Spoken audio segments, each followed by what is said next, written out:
which you do for family. It's about your family. As long as you have your family, you can weather any storm. And I think that's basically the lesson from those shows that I've grown to appreciate in my life. Patricia Heaton broke down in tears during her final rehearsal, her voice completely gone from sobbing uncontrollably. But that emotional moment was nothing compared to the explosive behind-the-scenes feuds that nearly destroyed America's favorite TV family. From secret pregnancies to hidden addictions, the truth about Patricia's relationships with her fellow actors will shock you. Which co-star made her life miserable? And what devastating secret nearly ended the show? Join us as we find the actors Patricia Heaton hated the most. The co-star who made every day a political battleground. The moment Patricia Heaton walked onto the Everybody Loves Raymond set, she could feel Peter Boyle's cold stare burning into her back. The temperature in the room dropped 10 degrees. Not because of air conditioning, because of politics. What started as friendly disagreements had turned into something much darker, much more personal. The cast and crew watched helplessly as two beloved actors transformed the family-friendly sitcom set into a war zone. But nobody knew just how bad things had gotten behind those studio doors. Patricia Heaton never hid her beliefs. Conservative, Christian, outspoken. She wore her political views like a badge of honor, even in liberal Hollywood. Most actors kept their mouths shut about politics. Not Patricia. She spoke her mind. Consequences be damned. Peter Boyle was her complete opposite. The man who played grumpy Frank Barone was actually a passionate liberal activist. He'd spent decades fighting for civil rights, social justice, and progressive causes. His beliefs ran deeper than politics. They were his soul. When these two powerhouses clashed, sparks flew. The first explosion happened during Season 2. A casual comment about current events turned into a full-blown argument that lasted 3 hours. Crew members scattered like roaches when the lights came on. Nobody wanted to pick sides between two Emmy-caliber actors. But that was just the beginning. The political discussion started innocently enough. Two intelligent people sharing different viewpoints. Then something shifted. The conversations got personal. The attacks got sharper. The silences got colder. Patricia would arrive on set with newspaper clippings. Peter would counter with his own research. Both came prepared for battle, loaded with ammunition designed to destroy the other's arguments. Ray Romano tried playing peacemaker. "Can we just focus on the script?" he'd plead. But Patricia and Peter were beyond listening. They'd found something they cared about more than comedy. They'd found their hill to die on. The crew started making bets on how long each argument would last. 5 minutes? 20 minutes? Sometimes the battle stretched so long that filming had to be delayed. Money was being lost while two actors fought over politics. Nobody was laughing anymore. Every topic became dangerous territory. Healthcare, taxes, foreign policy, religion, social issues. The writers had to be careful about every joke, every storyline, every casual reference that might set off another explosion. Patricia would enter the soundstage, scanning for Peter's location. If he were near the craft services table, she'd wait. If he were talking to other actors, she'd find somewhere else to be. The avoidance dance became an art form. Peter did the same thing from his side. Two professional actors, both at the top of their careers, hiding from each other like schoolchildren. The tension affected everyone. Doris Roberts, who played Peter's on-screen wife, found herself walking on eggshells. Brad Garrett made jokes to cut through the awkwardness. But even his humor couldn't fix what was broken. The family atmosphere that made Everybody Loves Raymond special was cracking under the weight of political hatred. The real battles happened away from cameras. In Patricia's dressing room, she'd vent to her assistant about Peter's radical views. In Peter's trailer, he'd tell anyone who'd listen about Patricia's backwards thinking. Both actors had allies on set. Team Patricia included several writers and producers who shared her conservative values. Team Peter attracted the more liberal crew members and guest stars. The Raymond family was splitting into political tribes. During one particularly brutal election season, the situation reached a breaking point.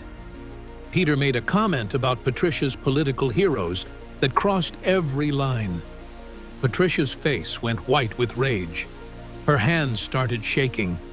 She stormed off set without saying a word. Filming stopped for 2 days, while producers scrambled to make peace. When Peter Boyle died in 2006, just months after the show ended, Patricia faced a choice. Would she attend his funeral? After years of political warfare, after all the hurt and anger, would she show up to say goodbye? She did. Standing in that church, listening to stories about Peter's kindness and generosity, Patricia realized something devastating. Their political fights had hidden the man underneath. The passionate liberal who fought for others. The talented actor who made millions laugh. The colleague who'd helped make her career possible. The funeral became Patricia's moment of clarity. Politics had poisoned their relationship, but Peter's death reminded her what really mattered. Not the arguments, not the ideology, not the battles that had consumed them both. The person. Years later, Patricia would admit the political conflicts had been some of the most difficult parts of her Raymond experience. Two strong personalities, deeply held beliefs, and no willingness to compromise had created a toxic situation that hurt everyone involved. But in the end, even the most bitter political enemies couldn't destroy what they'd built together. 9 seasons of laughter, millions of fans, a legacy that would outlast any political disagreement.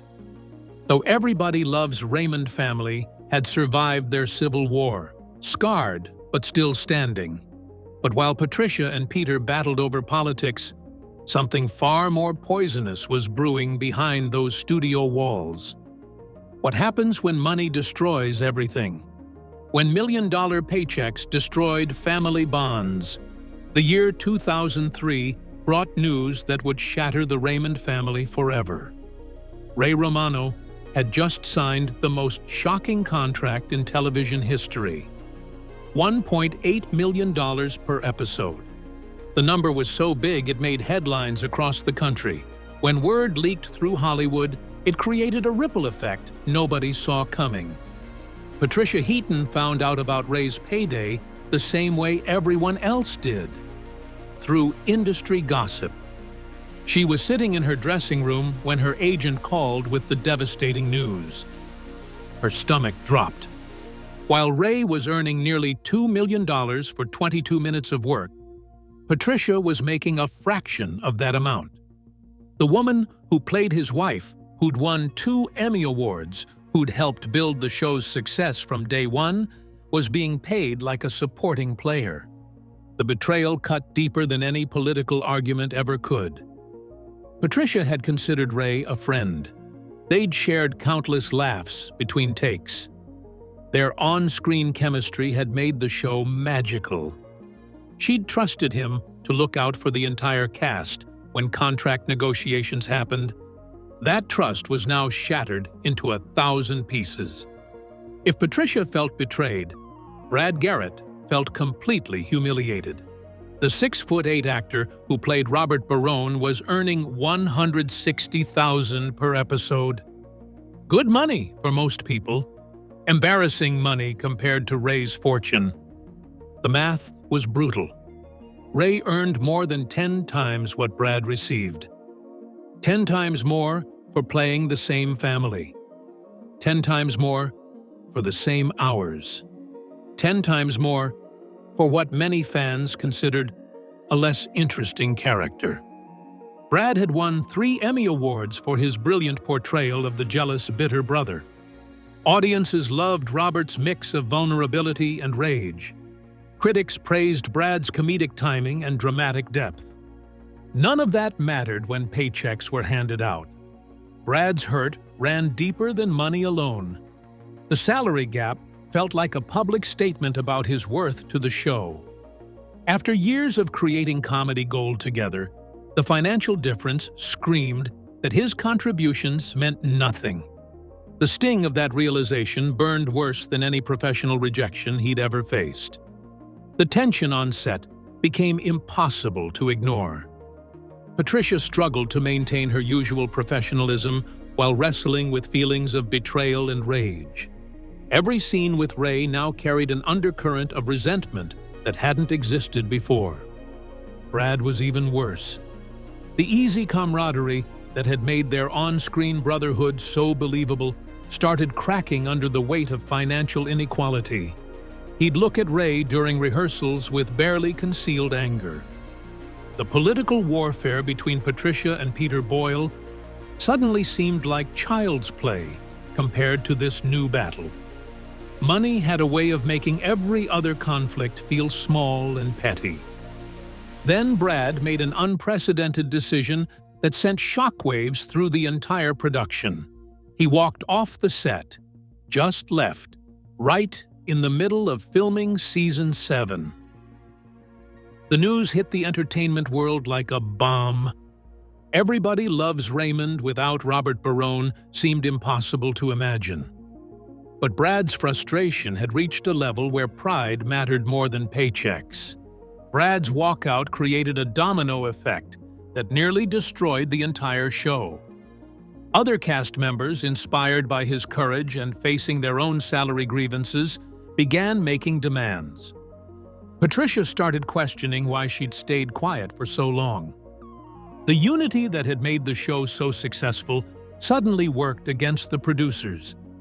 The actors were banding together in solidarity, but this time, it was against the production company and their highest-paid star.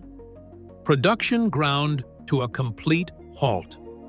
CBS faced the nightmare scenario of losing its biggest hit show over money disputes. The irony wasn't lost on anyone. A series about family love and togetherness was falling apart because of greed and jealousy. Ray Romano found himself caught in the middle of a storm he hadn't seen coming. His massive payday had turned his friends into enemies. The cast members who'd supported his rise to stardom now looked at him with cold eyes and bitter hearts. Behind closed doors, the negotiations became a war zone. Agents screamed at network executives. Lawyers drafted ultimatums. The Raymond family was tearing itself apart, $1 at a time. After several tense weeks, the cast returned to work with improved contracts. The exact numbers stayed private, but everyone received substantial raises that narrowed the gap with Ray's earnings. On paper, the crisis was over. But the damage to relationships couldn't be fixed with bigger paychecks. Patricia's friendship with Ray never recovered. The easy joking and casual conversations that had once characterized their relationship became guarded and formal.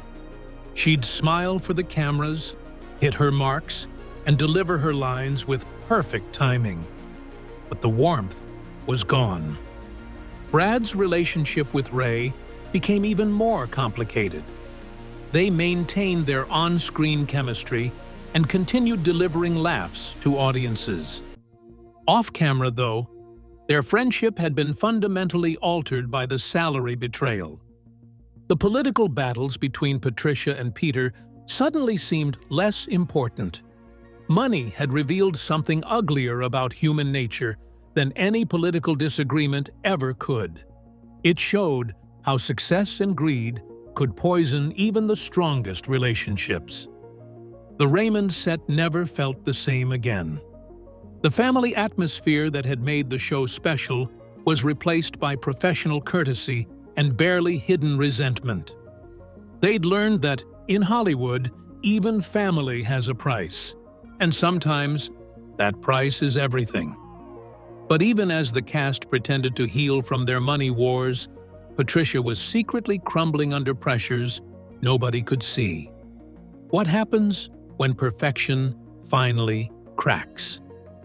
The breakdown that silenced America's favorite TV mom. The final rehearsal of Everybody Loves Raymond should have been a celebration. 9 seasons, 210 episodes, millions of devoted fans saying goodbye to their favorite TV family. Instead, it became the most heartbreaking moment in the show's history. Patricia Heaton walked onto that soundstage carrying the weight of nearly a decade of hidden secrets. For months, Patricia had been living a carefully constructed lie. The salary betrayal still burned in her chest. The political battles with Peter Boyle had left deep scars.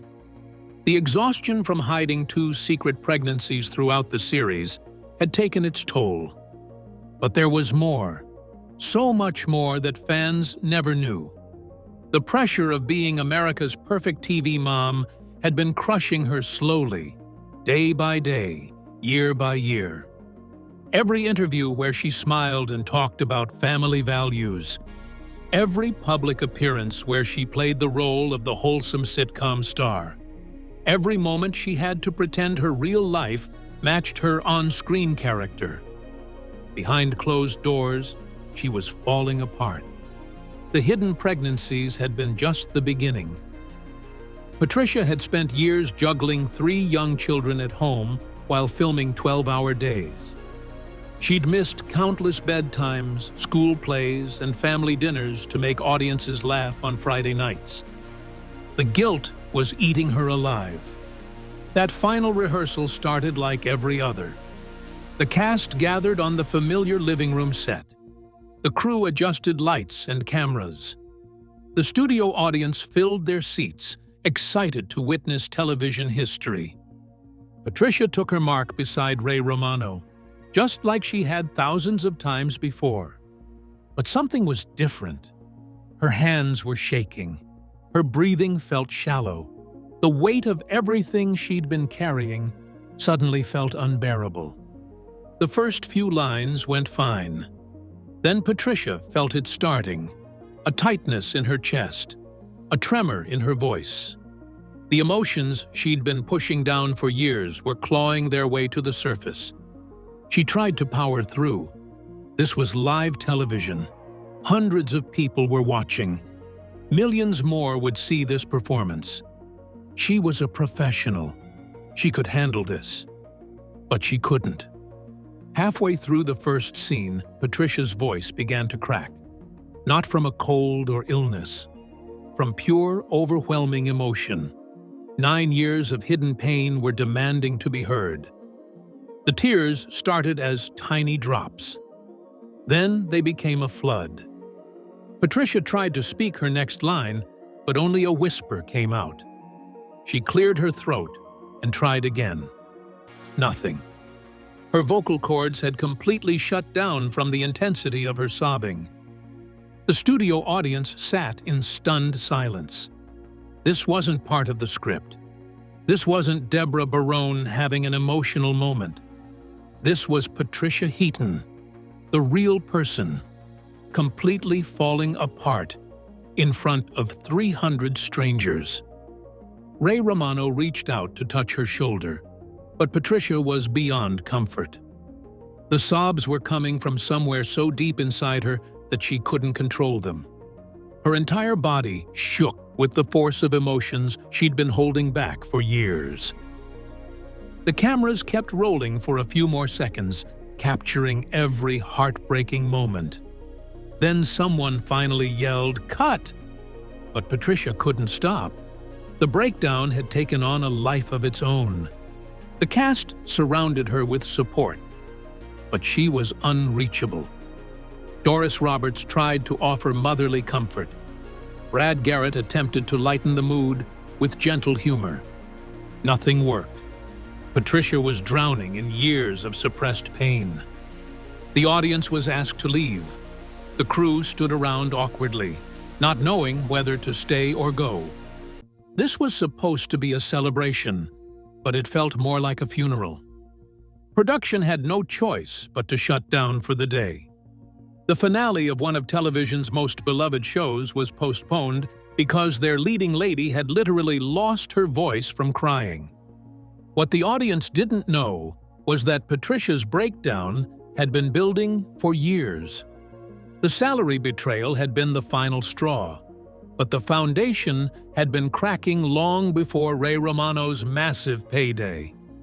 She'd spent nearly a decade pretending to be someone she wasn't, playing the perfect wife and mother while struggling with her own family pressures, smiling through political battles that left her feeling isolated and attacked, hiding pregnancies that should have been celebrated. The weight of maintaining that perfect image had become unbearable. Patricia had always been the peacemaker on set. When Ray and Brad fought over money, she tried to smooth things over. When her political battles with Peter got heated, she tried to find common ground. When the cast dynamics grew tense, she worked to keep everyone together. But who was taking care of Patricia?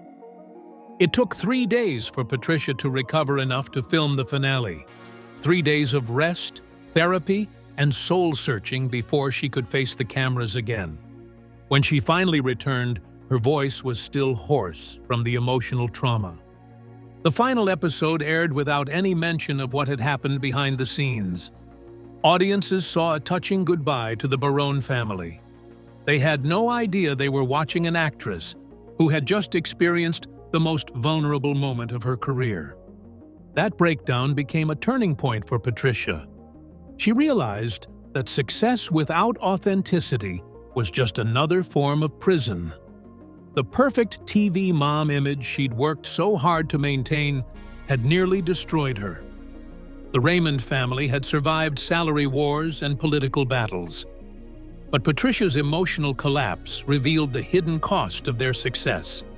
Sometimes the price of making others laugh is losing yourself in the process. The tears that silenced America's favorite TV mom finally gave her permission to be human. While Patricia's breakdown shocked everyone who witnessed it, 2 of her co-stars were hiding secrets that would have destroyed the show completely. What happens when death stalks a comedy set? Addiction and death threats. Nobody saw coming.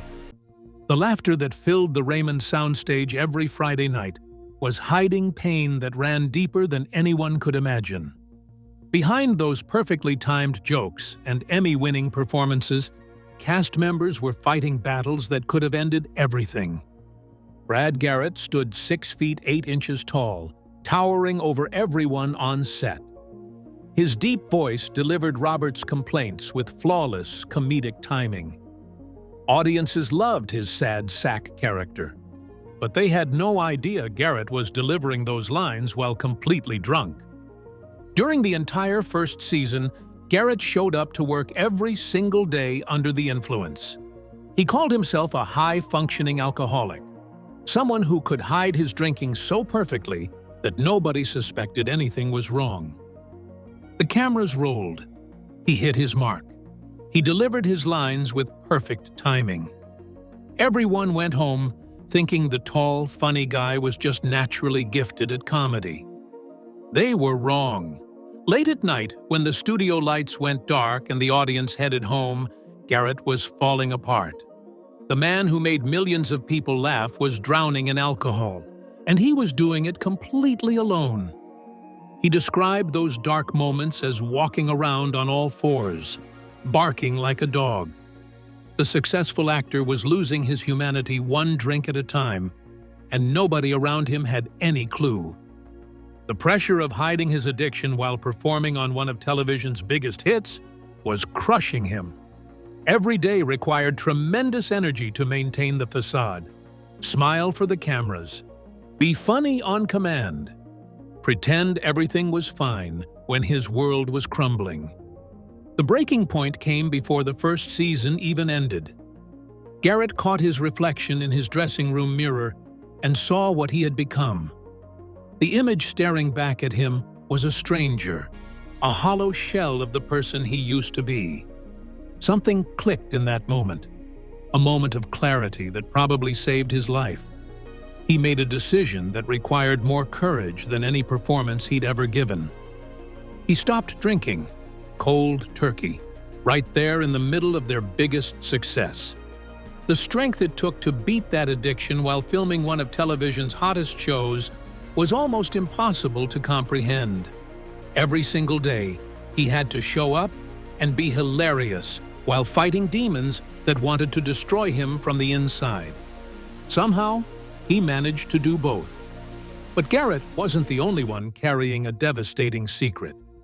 Peter Boyle walked onto the Raymond set every morning, knowing something his castmates didn't.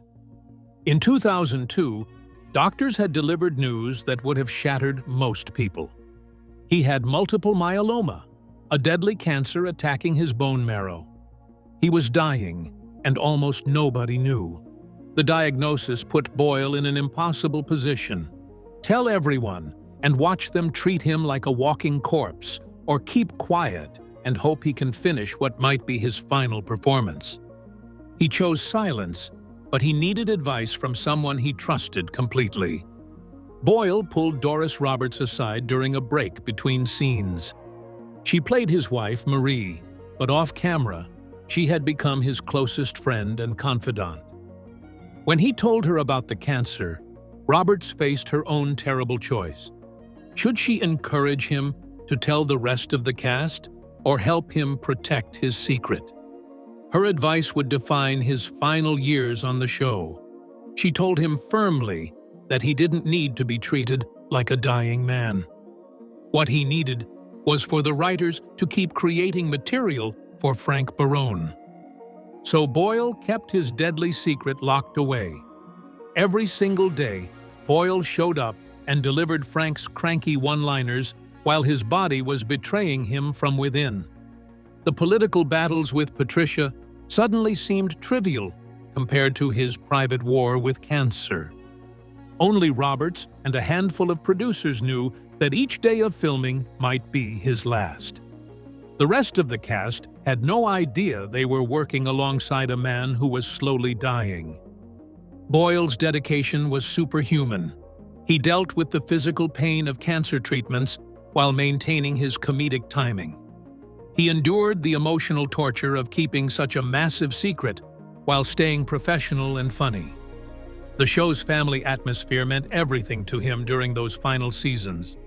The Raymond set became his refuge, a place where he could still be the grumpy patriarch instead of a cancer patient. The show ended in 2005, and Boyle had made it through all 9 seasons without his secret destroying the production. He managed to film one Feuds final movie, but it wouldn't be released for 3 years.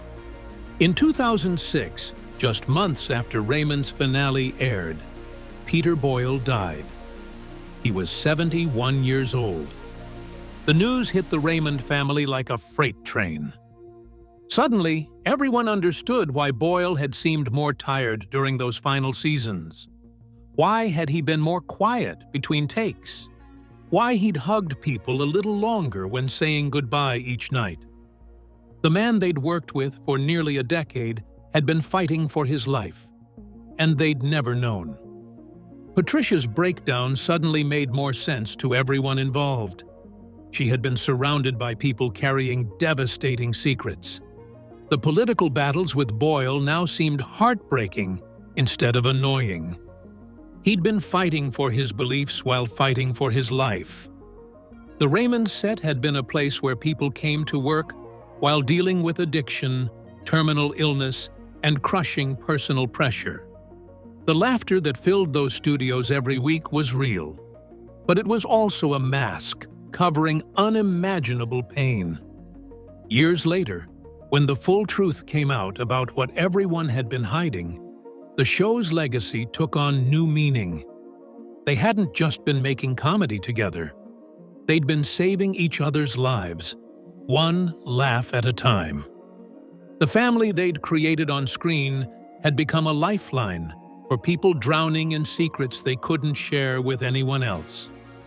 While the cast battled their inner demons and devastating losses, Patricia had no idea that her perfect world was about to crumble in the most public way possible.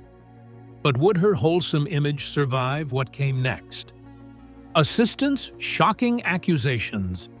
The year 2009 should have been another triumph for Patricia Heaton.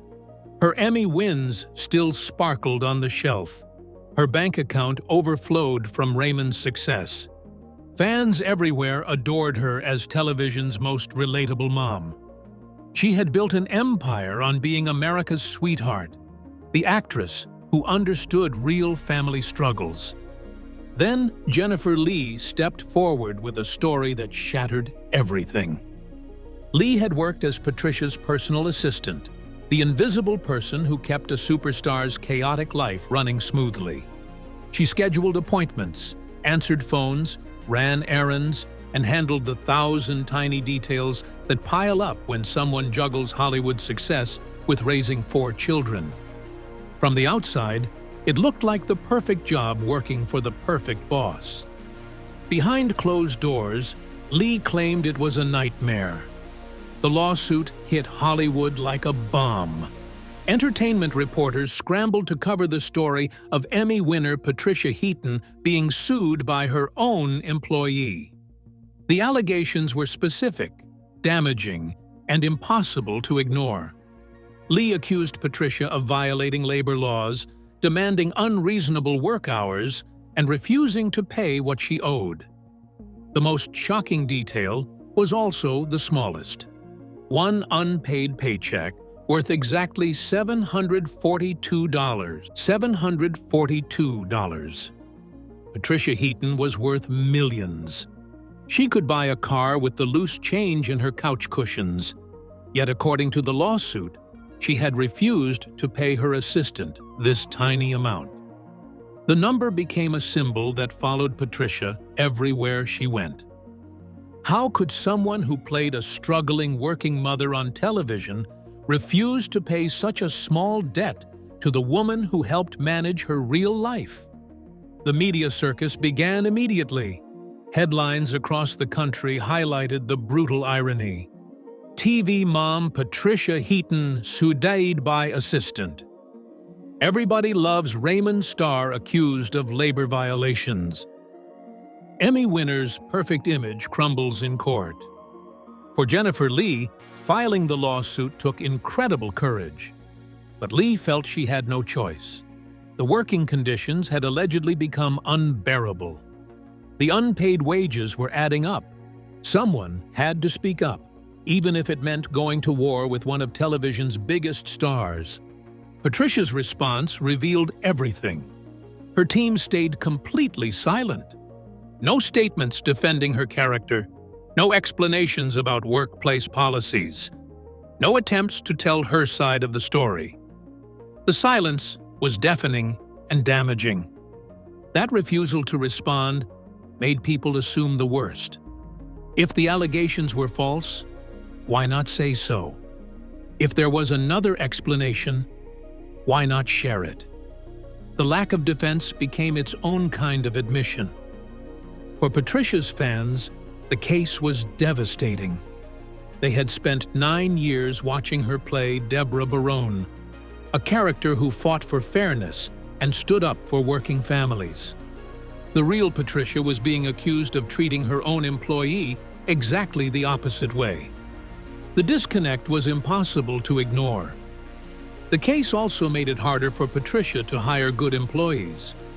Who wants to work for someone publicly accused of labor violations?